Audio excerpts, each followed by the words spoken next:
Okay, thanks very much. Hi, everyone. Manuel Bittencourt here. Today we have Gabriel Ulyssea from UCL. He is an associate professor there. I met Gabriel when he was at Oxford just before the pandemic back in 2018. Gabriel holds a PhD from U Chicago, and his papers have appeared in journals such as JDE, AEJ, AER, Annual Review of Economics, EJ, Econometrica, and some others. Gabriel, it's great to have you. Thanks so much for taking part. Thanks. It's a pleasure to be here. Thanks for the invitation. And Gabriel, before we go into the more serious questions, let me ask you, how does it feel to have two papers accepted by Econometrica within a couple of months? It feels fantastic, obviously, but it's a bit misleading in the sense that it seems like they were produced in parallel almost, but actually there's a couple of years in between them. It's just that one took processed and much longer time than the other to be published or accepted. So but it feels great. It feels like I'm very productive, but like it's just a happy That's coincidence. That's all. that's great. I think that's great for you and for all the team, and also for the Brazil in general, because you get to know more and more about the dynamics. But let me jump straight into this. One of the papers that is forthcoming in Econometrica Trade and Informality. Tell us more about the informal sector. Why is that we have an informal sector in developing countries? Why is that we have an informal sector in the first place? Sure. So basically, informality is an endogenous outcome, right? Like unemployment or any other aggregate outcome that you might think about related to the labor market. So it's a result of basically firms, workers, and all the agents involved responding to the incentives provided by the existing institutions and market outcomes, really. So essentially, the most basic reason why we have informality is that the government enforces in an imperfect way the existing laws and regulations. So take Brazil as an example. We have a minimum wage legislation. We have payroll costs. We have taxes that incide on business, etc., etc.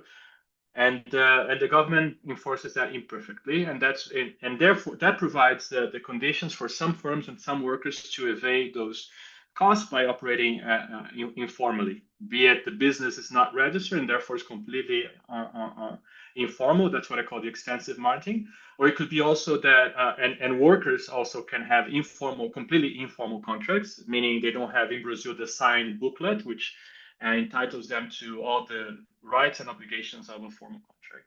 And you have even informal workers within formal, the intensive margin of informality, another way for firms to reduce costs by circumventing some of this regulation.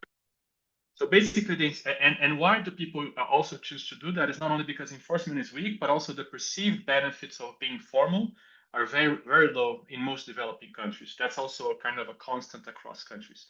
So the incentives, the costs of being informal are low, the benefits of being formal are also low, and the costs of formalizing are high. So that kind of gives this explosive combination that results in a high informal sector. And let me ask you this, because usually the debate in developing countries is that this particular paper is on trade, international trade, and informality. And usually the conventional wisdom suggests that international trade or globalization in general is not so good for those people more towards the bottom of the distribution, right? What is that you guys find in this paper? Tell us more. So we don't have worker heterogeneity in this paper. But we do have firm heterogeneity, and because of how that interacts with other elements of the model, we do have a distribution of wages. So we can still speak to what happens to the low productivity firms and to the low salary or low wages workers. So so what happens in our model, but also more broadly when you think about the effects of trade, for example, is so what trade does in our model and in many other models is that it makes competition more intense in the domestic market. So that makes life of the least productive firms harder. in particular those in the informal sector. But also in our paper, trade, because you're gaining access not only to export markets, but also to cheaper imports, that increases income. And that has an effect in the non-tradable sector that makes life for all firms, including the least productive ones, a bit easier. So there are ambiguous effects happening or going opposite directions in our model. The net effect of what we observe is that opening to trade reduces some of the misallocation that was created by the presence of a large informal sector to begin with. Because the informal sector or informality is not randomly distributed across firms and across workers. It's more prevalent amongst low productivity firms. So that means that in the baseline, before trade opening kicks in, informal firms are overproducing, if you want to think about that in that way. So like they're less distorted and more productive formal firms. So what trade does is kind of to undo a little bit of this distortionary effects of informality, reducing misallocation in this economy, moving resources from less productive, low productivity informal firms to more productive formal firms. So of course, that from the workers' perspective, what's key is how much reallocation there can be from the informal sector to the formal sector. Our model is somewhat optimistic in that dimension, in the sense that there are no technological differences across sectors and no skill differences across workers. So then it's easier, quote unquote, for the formal sector to absorb many of the informal workers. But still, we do see, for example, in a counterfactual where we increase enforcement, meaning making life more costly in the informal sector, we do see that that produces unemployment, for example. But because informality is very distorted, it also increases overall income. So lower informality, more opening, greater trade opening, these things improve welfare. They increase real income in equilibrium, but they can produce some losers in this process, which will be the workers who are now more likely to be unemployed. So it's very much like the usual discussion in that sense of trade effects in more developed economies. There will be potentially winners and losers from this process, even though overall welfare might have increased. And let me ask you one more question about this super cool paper. What is the role of the services sector in that? So it's very important to account for it because, as I said, like the service sector as a whole will benefit from the increase in income coming from greater trade opening. It also feeds from some of the tradable sector goods through intermediary inputs in our model. So there is an input-output, simple, but an input-output structure in the model. And the service sector is it's more informal than the manufacturing sector for different reasons. So it's really important to account for what's going on there because it can show a very different picture than what happens if you only look at the tradable sector. So, for example, we do when you focus on the tradable sector alone and the formal sector, what previous papers looking at Brazil have found, and also in Colombia, and what we find is that trade increases wage inequality. But once you bring in both sectors, because you're reducing within and between inequality, the effect on inequality can be even reversed. So, like many of the effects that you see in manufacturing are not observed in the same way in the non-tradable sector. It's really important to account for both. Thanks so much, Gabriel. And then there is this other paper, which is also forthcoming in Econometrica about rural migration and urban informality. You guys also use Brazilian data. So to begin with, it's about a climate shock, right? Yes. So we use the drought shock as the specific climate shock we look at, and we use it as a push force that induces people to migrate out of mostly rural, more agricultural locations. And then we see the effect of these movements to urban destinations and how they affect urban labor markets and economies at destination.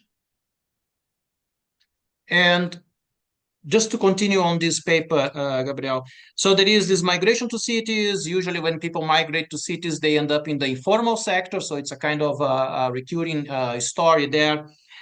So what happens to things that we usually take into account, unemployment, formality of firms or jobs? What's happening? What are the channels at work? Yes, so this was for me at least a really cool project because it reverted some of actually all of my priors. Going into the project, what I expected to find is that places that receive more migrants would see either an increase or both an increase in informality and unemployment, because that's the usual result that you find in the empirical literature. But also, like, coming back to Harris and Todaro 1970 and then Fields 1975, this is what their frameworks would predict. And these frameworks are very influential up to today. They were very much in my mind when I started this. But what we find is the exact opposite, as you said. Like, places that, as I said, places that receive more migrants then experience an increase in formalization. There is a shift from informal to formal jobs. There is more entry of formal firms. There's more exit as well, but the entry effect dominates. So there's an increase in the number of formal firms and formal jobs. So what's the key difference between our setting and previous analysis? Well, the previous literature focuses on short-run effects, on year-on-year impact. So when our migrants arrive, what happens next year in terms of labor market outcomes? And that's very consistent with the frameworks of Harris, Todaro, Fields, because these are emphasizing downward wage rigidities in the formal sector, which are more likely to be observed in the very short run. So, and what we do in our papers, like in the empirical part, we look at 10 years apart. So like we look at decadal changes, looking at accumulated inflows during one decade and what the labor market effects are. So then we find the opposite effects, as I mentioned. We then went on to investigate why, even further, why our results would be so different. So, as I said, one key dimension of these results is, or the interpretation from the Harris-Todaro Fields lens, is downward wage rigidity in the formal sector. So we construct two measures of nominal wage rigidity in the formal sector. And then we examine places with more rigidity at baseline versus lower rigidity at baseline. And what we see is that places with more rigidity, these formalization effects are muted or weaker. And we also start seeing effects on informality and non-employment, consistent with the Harris-Todaro field story. And then and it's also, it makes sense because this rigidity is one that it's more severe in the short run than in the long run, because in the long run, prices adjust wages, at real wages, firms can adjust the labor force via turnover and so on and so forth.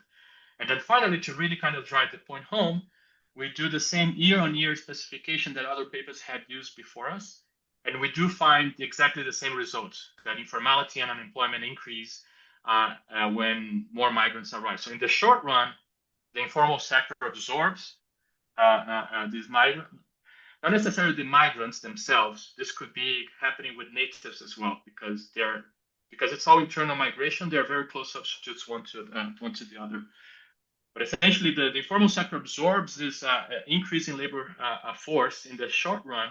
But in the long run, what we find is that both in the data and in the model, there is a migration towards the formal sector, and the economy ends up in a higher formalization equilibrium after 10 years. And let me ask one last question about this paper, and then I think Douglas has also some questions. So you mentioned wage rigidities, and then the first thing that comes to mind is our minimum wage, which has been there for quite some time, I think since the 1940s. I think it was implemented by Vargas. And there is also the debate about minimum wage enforcement, the law itself, how enforceable that is or not. So what is the role of this sort of rigidity? No, so precisely. One of the measures we have, empirical measures for downward wage rigidity in the formal sector, is exactly how binding the national minimum wage is. So the way we do this is take the ratio of the national minimum wage to the median wage in a given municipality, including both formal and informal workers. So the closer to one, this or the greater this KITES index, as we call it, the greater the KITES index is, the more binding the minimum wage is, and therefore the harder it is for wages for low-skilled workers in particular to adjust downwards. And that's one of the measures we use, and places where the minimum wage is more binding at baseline are places that are more likely to experience muted formalization effects and increases in unemployment and informality. So that's one of the problems with a very high national minimum wage. And in the 2000s, the minimum wage increased by 100% in real terms. So it's that like the national minimum wage might not be an issue in São Paulo, but it can be an issue in poorer states, right? So in poorer cities in particular. So that's exactly the type of variation we're using to make this point. So it's really important, especially for low-skilled workers. Thanks so much, Gabriel. Douglas, you have a couple of questions, I guess. Go ahead. Thank you very much for this opportunity, Gabriel. I am jurist by formation, but I have interest in labor economics, labor law. I worked in the Superior Labor Court in Brasilia as just advisor, and informality was in the center of many decisions. We had the debates about that. Here in Brazil, we have José Márcio Camargo. I read many articles of José Márcio Camargo about, for example, Michel Temer reforms and the effect of Michel Temer reforms in the informality, for example. And because I would like to know your opinion about legal reforms. Legal reforms can solve the informality, or that's not sufficient condition for that. What's the evidence about this in the world? In Brazil, for example, what's your opinion about that? So I think you have in mind the labor reform of 2017, right? Like in Brazil. So basically, that introduced several different changes in the labor code to try and make the formal sector employment more flexible. And so I think we still need more. There are a couple studies that try to understand the effects, but the reform, it was quite comprehensive, but like it wasn't fully implemented because it was pending some ruling, I think by the Supreme Court even, in terms of contratos intermitentes, so like intermittent contracts. And so where the change was very effective was in weakening the local unions, right? So like essentially in Brazil, I forget the number now, but I think it's close to 10,000 unions or 12,000 unions. It's like a massive number. And basically each union is it's a monopolist at the municipality by occupation level, which to me never made a lot of sense. So basically it's a rent extraction type of mechanism because they have very weak incentives to provide useful services to the workers they represent, because essentially they are monopolists. Like workers, if they want to work in that particular city in a particular occupation, they have to be affiliated. So I think actually for most this was a welcome change, because I think what you want to do is not to weaken unions just for the sake of it, but what you want to do is like align incentives to unions that come from like representing actually the workers that are affiliated to them. So that was one thing. The other thing that it changed, and then you probably know better than I do, is the functioning of the labor courts and the labor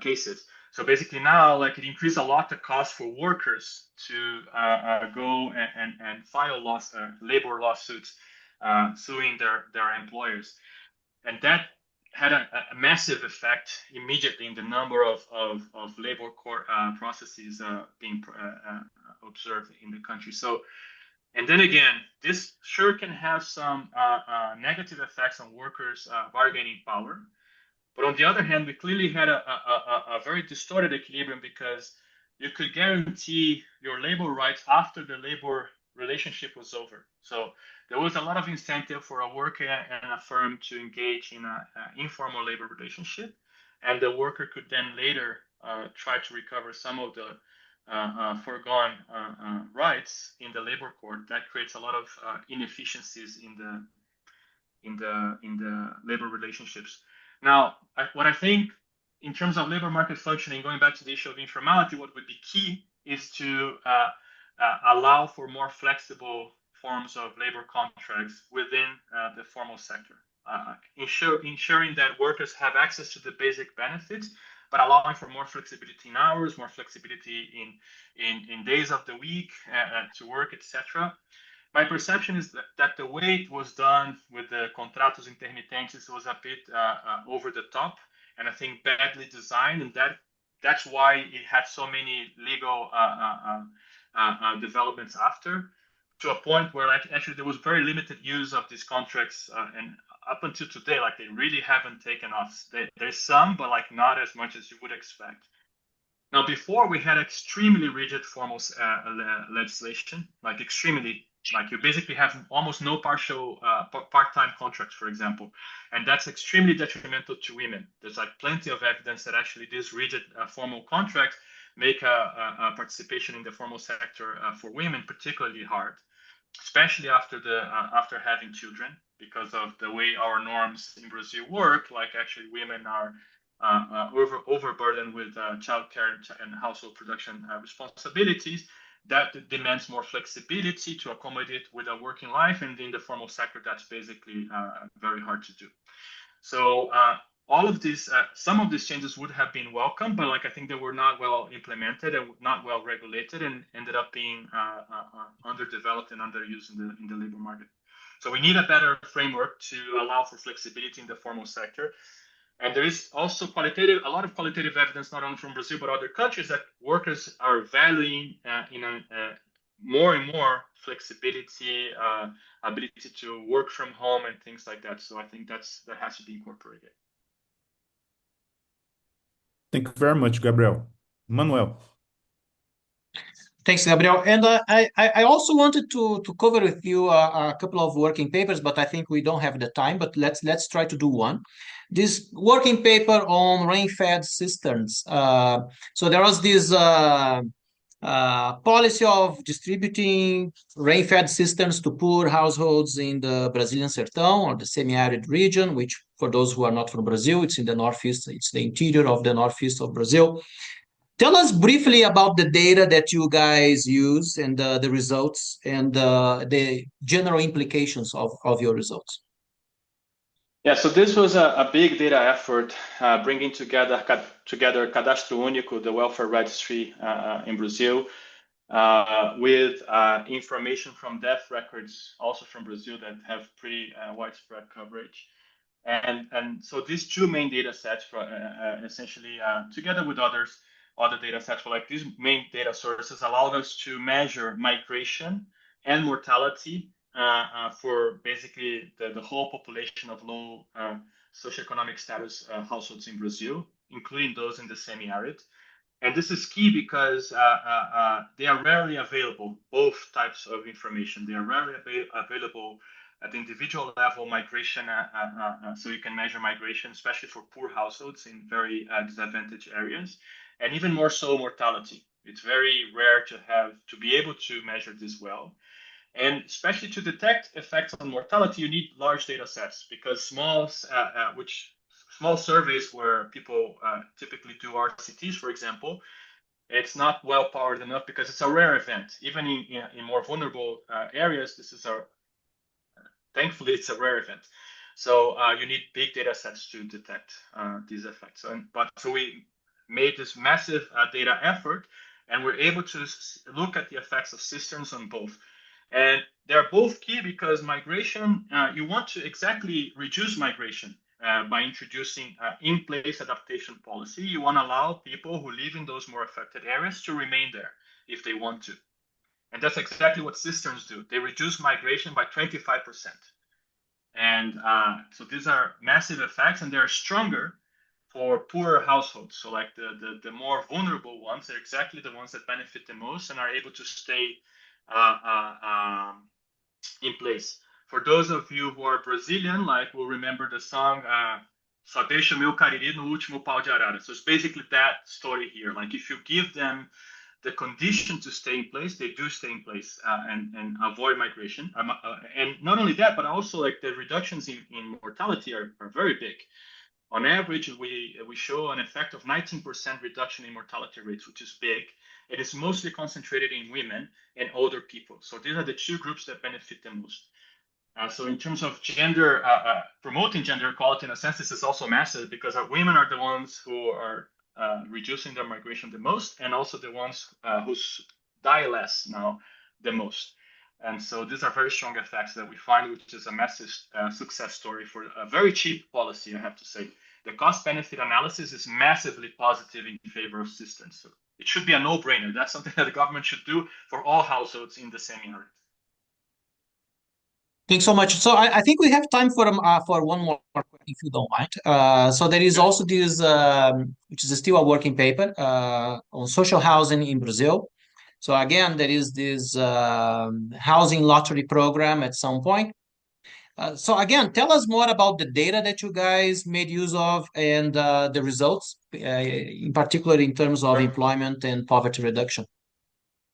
So I think that the two key things in this paper are the data, as you mentioned. The data quality is fantastic. So we combine again Cadastro Único, which is the same data set as the previous paper, with data from HISE, which is the matched employer-employee data set in Brazil, covering the universal formal establishments and formal workers. So that gives us a very comprehensive, and well, obviously we need a third data set, which is the official data set from the Minha Casa Minha Vida lotteries, so like the housing program lotteries. So we combine these three data sets, and that gives us a very comprehensive coverage of individuals who were enrolled in the lottery to begin with. And we combined that with one lottery in the city of Rio, which did a double randomization. So they randomized people into receiving a house and then across 6 housing sites in 3 neighborhoods in Rio. And why is that important? Well, by chance, lucky us, these 3 neighborhoods were very different in terms of their characteristics. So one neighborhood offered high labor market access, meaning it has greater proximity to formal jobs because of jobs in a neighboring municipality. But all other social indicators were as bad or worse than the other 2 neighborhoods. Okay, so you have 2 neighborhoods that actually have a bit higher income, better access to amenities, etc., but they have poor labor market access. And this other neighborhood who has good labor market access, but is bad in everything else. What do we see? On average, which is already surprising, but on average, the receiving a house increases formal employment for beneficiaries and reduces participation in Bolsa Família in a substantial amount. That's surprising because most of the existing studies document either a zero effect on employment or even negative effects on employment. Why? Because people are moving away from jobs typically. In our case, we do find on average that even though these people are going to more remote neighborhoods, on average, we find positive effects. But then when we look across neighborhoods, all the positive effects on employment are coming from the neighborhood that is bad on everything else, but labor market access. So it so happens that on the other side of the municipality border, there were many formal jobs, and these beneficiaries are able to access those. So formal employment increases substantially, and poverty reduces by a lot here, as in dependence or participation in Bolsa Família. In the other 2 neighborhoods, the effects on employment is zero, as previous studies. But even then, poverty falls by half than in the other neighborhood. So in summary, across all neighborhoods, you reduce poverty, but only in the neighborhood that has good labor market access, you also see positive effects on formal employment, and that makes the poverty reduction effect twice as large. And so the bottom line is that even if you look at marginal or peripheral neighborhoods where typically governments have to locate these units because it's cheaper to construct there, you can, like, if you look carefully and measure carefully the labor market access across these areas, you can exploit these differences and make life of the beneficiaries much better and economic outcomes much better by exploiting these differences in labor market access. That's fascinating. Thanks so much, Gabriel. So let's stop here. Let me thank you again for taking part. And it's fascinating also to see all these papers using Brazilian data coming out now in top journals. I think it's great for the country, and hopefully it's also some politicians take a look at those papers. Thanks so much. We love that. Yeah. Thanks for the invitation. Nice talk to you.